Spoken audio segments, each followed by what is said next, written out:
certificate of academic excellence is awarded to name of pupils as with honors in grade 5 Camellia class with an average of for the second quarter of the school year 2024-2025. So given this 20th day of December 2024 at Antipolo Elementary School at Antipolo Naval Giliran.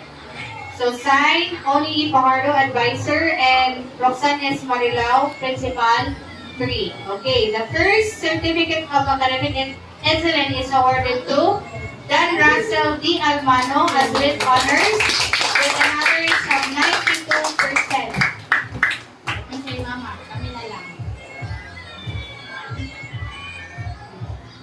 Okay na? Okay na rin? Burabot mo siya kayan. Another certificate of academic excellence is awarded to Alea Pearl P. Mangapuro as with honors with an average of 93%.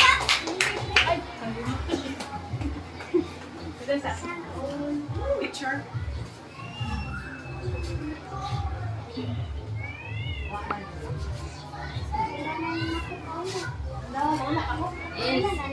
Siyempre, mother.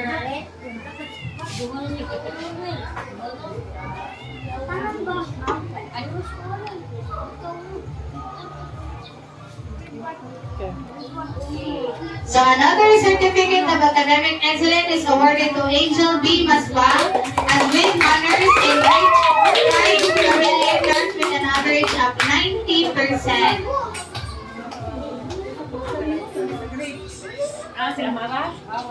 Another certificate of academic excellence is awarded to James Carl B. O'Connor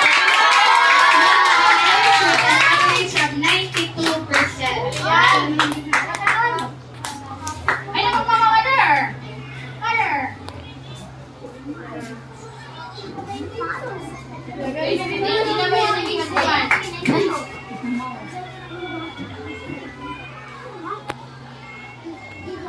Another certificate of academic excellence is awarded to Maria Victoria Sofia Olaer as with honors with an average of 92%.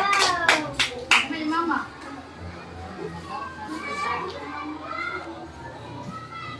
Another certificate of academic excellence is awarded to Christiana S. Rojas with an average of 93%.